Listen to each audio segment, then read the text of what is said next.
Bismillahirrahmanirrahim. Assalamualaikum warahmatullahi wabarakatuh. Alhamdulillahi rabbil alamin. Wassalatu wassalamu ala ashrafil anbiya'i wal mursalin wa ala alihi wa ashabihi wa man tabi'ahum bi ihsan ila yaumiddin. Amma ba'du. Alhamdulillah, pada pagi hari ini kita dapat berkumpul secara virtual kembali ya, bersama mempelajari pelajaran sejarah kebudayaan Islam. Ya. Pada pelajaran kali ini kita akan memasuki tema KD 3.2.2 yang mana judulnya adalah fenomena keislaman setelah wafatnya Rasulullah. Ya, bagaimana ajaran Islam setelah meninggalnya Rasulullah, tepatnya pada pada pembaiatannya Khalifah Abu Bakar As-Siddiq. Ya, bagaimana keadaan Islam saat itu? Ya, di sini ada gambar seperti tali yang akan putus, ya, tali kawat yang akan putus. Fenomena Islam setelah wafatnya Rasulullah. Kenapa setara tali yang mau putus? Karena keimanan mereka itu diuji oleh Allah. Ya, kita kalau berada dalam keadaan seperti itu, ya, wallahu alam, ya, mungkin saja kita termasuk orang-orang yang murtad, ya. Karena sungguh-sungguh keimanan mereka itu sangat-sangat diuji. Ya. Pembagian golongan orang yang menyimpang itu ada dua di sana. Yang pertama, orang-orang yang kembali ke agama berhala atau mengikuti nabi palsu. Ya. Pertama, orang yang kembali ke agama berhala. Jadi ajaran yang sebelum Islam, yang menyembah berhala, agama nenek moyangnya, ya, menyembah patung dan mengikuti nabi palsu. Kenapa mengikuti nabi palsu? Karena orang itu mempunyai kesaktian. Nanti kita akan bahas. Kedua, orang-orang yang tidak mau membayar zakat. Nah, orang-orang yang kedua ini dipimpin oleh Malik bin Nuwairah namanya. Nah, ya, akan tetapi Malik bin Nuwairah ketika itu sudah berhasil dibunuh, ya, di tangan Khalid bin Walid. Ya, Khalid bin Walid, salah satu asadullah, ya, singa Allah. Ya, ini paling jago lah kalau masalah peperangan, strategi, penumpasan. Khalid bin Walid lah orangnya. Ya. Malik bin Nuwairah terbunuh di tangan Khalid bin Walid. Ini adalah poin-poin penting. Ya, Ustaz ingatkan kembali apa yang keluar di layar ini agar kalian catat. Ya, karena ini sudah benar-benar ringkasan dari buku ini. Jadi kalian tinggal menghafal apa yang ada poin di sini. Insya Allah, ya, nilai kamu bisa dapat 80 ke atas. Ya, 80, 90, 100. 80, 90, 100. 85, 90, 95, 100. Insya Allah. Kalau kalian sudah catat, sudah hafal, nah, setelah ini kan ada soal, ya. Nanti antum coba jawab. Tugas terberat Khalifah Abu Bakar As-Siddiq adalah meluruskan kedua kelompok orang-orang yang menyimpang.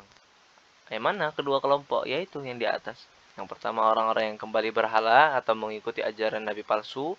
Yang kedua, orang-orang yang tidak mau membayar zakat. Nah, kenapa mereka itu tidak mau membayar zakat? Karena pendapat mereka seperti ini, akhi. Bahwasanya dulu ketika Rasulullah masih hidup, mereka meyakini bahwa Rasulullah itu membayar zakat ya karena itu kewajiban dia, pajak dia sebagai orang yang diagungkan oleh masyarakat sekitar. Nah, ketika dia telah wafat, maka dia tidak mempunyai tanggungan karena itu tanggungan khusus untuk Rasulullah. Seperti itu, ya.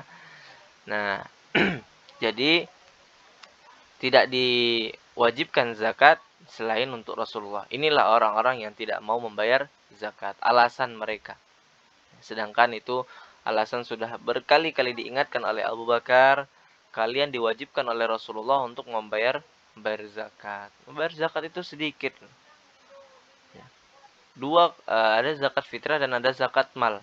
Nah, zakat fitrah itu pensucian, ya ini yang wajib keluarkan pada sebelum memasuki bulan Syawal, ya, pada masa bulan suci Ramadan. Kita sudah boleh mengeluarkan zakat fitrah. Berapa? Ya, dilihat dari uh, makanan pokok kita. Berapa makanan pokok kita, maka 2,5%-nya dikeluarkan. Contoh dalam sebulan makanan pokok kita ini bisa sampai 10 kg beras. Nah, maka 2,5%-nya adalah 2,5 kg. Nah, 2,5 kg beras dikeluarkan. 2,5 kg ini seberapa sih berat?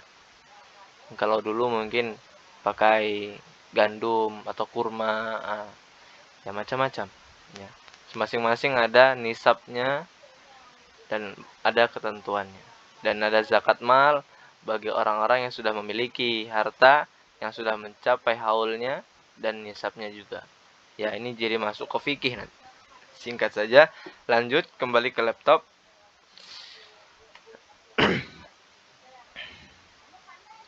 Nah, selanjutnya di sini ada gambar Arab, ya, orang Arab dan anaknya. Diabaikan saja. Pemberantasan nabi palsu. Yang pertama ada Musailamah Al-Kadzab. Musailamah Al-Kadzab ini mungkin sudah sering terdengar di kuping kita, ya. Musailamah Al-Kadzab adalah seorang nabi palsu yang paling terkenal. Nama asli Musailamah itu bukan Musailamah, akhi. Nama aslinya adalah Harun bin Habib Al-Hanafi. Ya, Harun bin Habib bin Al-Hanafi. Pada tahun 10 Hijriah, Musailamah bersama rombongan menghadap Rasulullah dan memeluk Islam di Madinah. Dan setelah itu ia murtad. Nah, singkatnya seperti itu. Ya, pada tahun 10 Hijriah.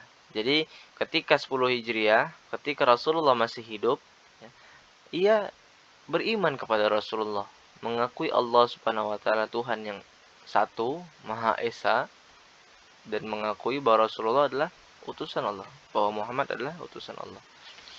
Nah, dia memeluk Islam di Madinah. Seketika pulangnya dari Madinah, dia berpaling atau murtad, ya, keluar dari ajaran Islam. Dan saat itu Rasulullah telah menyatakan Musailamah sebagai pendusta. Kenapa dia dinyatakan pendusta? Karena Musailamah pulangnya dari Madinah tadi, dia mengaku-ngaku bahwasanya ia ini menerima wahyu. Dan sudah banyak ayat-ayat palsu yang diucapkan kepada pengikutnya. Pengikutnya itu ribuan, akhir. Ya, kurang tahu pasti, bisa kalian cek lagi di buku. Kalau enggak 4.000, 40.000. Nah, banyak sekali. Yang nanti akan diberantas oleh sahabat Rasulullah. Abu Bakar mengutus Ikrimah bin Abi Jahal serta didukung oleh Syurahbil bin Hasanah untuk menumpas Musailamah Al-Kadzab. Jadi ketika ketika Rasulullah wafat, Abu Bakarlah yang melanjutkan pemberantasan Musailamah ini. Akhirnya Abu Bakar mengutus Ikrimah bin Abi Jahal yang mana didukung oleh Syurahbil bin Hasanah, ya, untuk menumpas Musailamah Al-Kadzab juga. Akan tetapi, ya, menarik. Mereka berdua itu, ya, ketika diutus siapa tadi? Syurahbil dan Ikrimah, mereka kewalahan, ya, saat memerangi Musailamah Al-Kadzab ini. Karena pasukan Musailamah Al-Kadzab ini sangat kuat. Akhirnya Abu Bakar mengutus Khalid bin Walid lagi, ya, Khalid bin Walid. Yang mana Khalid bin Walid sebagai panglima perang tersebut mengajak kaum Ansor dan kaum Muhajirin untuk mengikuti perang ini.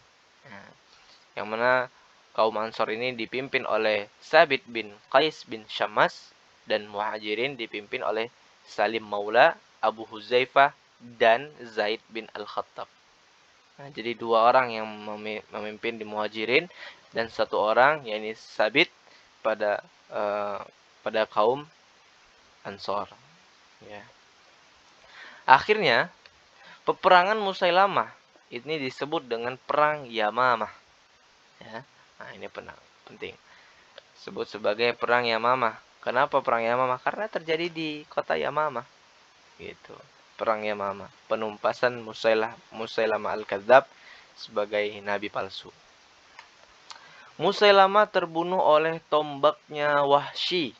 Nah, siapa itu Wahsy? Wahsy adalah budak Habasyah yang berhasil membunuh Hamzah pada masa kekafirannya, ya. Sebelum dia Islam, sebelum dia memeluk Islam, ya. Ketika masih Habasyah, pada masa kekafirannya, ketika itu melawan kaum muslimin, nah, ia berhasil membunuh Hamzah. Nah, Hamzah ini adalah sahabat Nabi, termasuk sahabat Nabi yang kuat, ya, salah satu panglima perang juga yang kuat, dan dia terbunuh oleh Wahsy pada perang Uhud. Nah, dan sekarang, ya, Wahsy pun berhasil membunuh Musailamah dengan tombaknya. Masya Allah. Ya. Selanjutnya, sudah habis masa Musailamah karena Musailamah sudah tewas, ya. Kemudian nabi palsu yang kedua ada Aswad Al-Ansi. Aswad Al-Ansi. Nama asli Aswad adalah Abalah bin Ka'ab bin Auf Al-Ansi. Ya. Abalah bin Ka'ab bin Auf Al-Ansi. Jadi Aswad itu adalah julukan. Ya, kemungkinan dia hitam, maka dijuluki dengan Aswad. Ya wallahu alam. Maksud kurang ngerti juga sama Aswad ini. Insyaallah nanti kita cari tahu. Jurut tenung. Nah, jurut tenung adalah nama lain dari tukang santet. Nah, ini salah satu poin tambahan, karena Aswad dikenal sebagai jurut tenung, ahli sihir, dan orang kaya di San'a. Nah, Aswad ini di San'a terkenal sebagai juru tenung dan ahli sihir. Makanya dia bisa mengaku nabi palsu. Kenapa? Dia ahli sihir. Dia gampang menipu orang. Ya, wahai penduduk kaumku, aku sudah mengetahui apa yang akan datang, ya, dan apa yang sudah terjadi. Nah, dia mengaku bahwasanya kanan kiri dia itu diikuti oleh 2 malaikat. Ya, ini siapa ini? Syuhaik dan Syuqaik. Yang sebenarnya kedua makhluk tersebut adalah setan juru tenung. Nah, setan bagi pengikut juru tenung atau tukang santet. Nah, jadi mereka yang memberitahu, bukan malaikat sebenarnya, tapi setan. Nah, jadi kalau ada yang mengaku-ngaku sebagai nabi atau dan lain sebagainya, pernah bertemu Rasulullah dan pernah berbicara pada Rasulullah, akan tahu kapan kiamat, ini perlu ditanyakan. Karena sesungguhnya orang yang benar-benar bertemu pada Rasulullah, ia tidak akan dia enggan untuk berkata, ya. Karena dia pasti sudah tahu bahwasanya orang tidak akan percaya, ya. Kalau memang antum itu sudah bertemu sama Rasulullah, logikanya pasti kamu tidak akan berbicara kepada orang lain. Justru kamu was-was pada diri kamu dan selalu mengajak ke orang lain untuk kembali mengikuti ajaran baginda Nabi Muhammad, ajaran Islam yang benar sesuai dengan apa yang telah dikerjakan para pendahulu-pendahulu yang saleh. Rasulullah mengirim surat kepada Mu'adz bin Jabal untuk berdakwah di Yaman. Nah, jadi Aswad Al-Ansi ini adalah orang yang mengaku nabi di kota Yaman. Akhirnya Rasulullah mengirimkan surat kepada Mu'adz bin Jabal untuk berdakwah di kota Yaman. Yang mana di Yaman ini masih ada kaum muslimin, ya. Yang mana kaum muslimin ini dipaksa oleh siapa? Si Aswad, ya, untuk mengikuti dia. Para kaum hawanya digundik. Nah, akhirnya apa? Apa nasib untuk Aswad ini? Pada tahun 11 Hijriah atau 632 Masehi, Aswad ini terbunuh oleh Fairuz Ad-Dailami. Dia terbunuh. Saat itu ia sedang mabuk. Sedang mabuk. Dan dia ketika ingin bersenang-senang dengan seorang janda syahar namanya, yang mana janda syahar ini sudah bekerja sama dengan Fairuz agar bisa membunuh Aswad. Akhirnya rencananya berjalan lancar dan si Aswad Al-Ansi ini mati dalam keadaan ingin bersenang-senang pada seorang janda, yang mana itu adalah jebakan bagi Aswad. Sudah selesai masa Aswad yang terakhir, nabi palsu yang terakhir, yang ketiga, ya, Tulaihah bin Khuwailid Al-Asadi, ya. Dan Tulaihah ini juga sudah tidak asing lagi di kuping kita, antara Musailamah Al-Kadzab dan Tulaihah bin Khuwailid. Nah, ini adalah nabi palsu. Jadi kalau antum mau memberi nama, jangan dipakai Tulaihah ini, ya. Karena Tulaihah ini dikenal sebagai nabi palsu. Musailamah, ya, jangan. Kadang-kadang orang karena awam dengan agama, ada orang mengatakan nama Arab Musailamah. Akhirnya dia inisiatif, Masya Allah, Musailamah ini kayaknya bagus ini. Nama anak kita Musailamah aja. Padahal dia tidak tahu sejarah Islam terdahulu, ya. Bahwasanya Musailamah ini adalah julukan bagi siapa tadi namanya? Julukan nabi palsu, ya. Julukan dari Harun, ya. Harun bin Habib Al-Hanafi. Ya, jadi hati-hati dalam memberikan nama. Inilah pentingnya kita mempelajari agama, ya, agar tidak sembarang mengasih nama. Baik. Yang pertama, poin pertama, pengikut Tulaihah adalah kaum Bani Asad dan kabilah-kabilah di semenanjung Arab, ya. Kaum Bani Asad. Khalifah Abu Bakar mengutus Khalid bin Walid untuk menumpas Tulaihah. Jadi Khalifah langsung mengutus Khalid bin Walid untuk menumpas Tulaihah. Dalam peperangan, ketika Khalid bin Walid berhasil meratakan semua pasukan dari Tulaihah ini, Tulaihah berhasil melarikan diri ke kota Syam. Jadi dia tidak terbunuh ketika itu. Bagaimana dia terbunuh? Nanti kita akan ketahui. Baik, jadi keadaan Islam pada saat wafatnya Nabi Muhammad SAW, yakni terpecah menjadi dua, yakni orang-orang yang murtad dan orang-orang yang tidak mau membayar zakat. Keduanya bergabung, dan bergabungnya mereka berdua inilah merupakan tugas terberat oleh Khalifah Abu Bakar As-Siddiq. Tak sampai di situ, setelah di situ ada banyak sebenarnya yang kita pelajari, hanya 3 mungkin, ya, munculnya nabi-nabi palsu. Yang terkenal dari mereka itu ada 3. Pertama Musailamah, kedua adalah Aswad, ya, Al-Ansi, dan yang ketiga adalah Tulaihah bin Khuwailid. Nah, ketika sudah selesai semuanya, apakah masih ada tugas dari Khalifah Abu Bakar? Masih. Ya, apa itu? Ya, ini beliau mengumpulkan sohaif atau mashaf dari Al-Quran, pengumpulan ayat-ayat suci Al-Quran. Nah, yang mana materi itu akan kita sampaikan pada minggu depan, ya. Jadi saat ini kita sudahi pembahasan kita, yakni keadaan Islam, keislaman setelah wafatnya Rasulullah SAW.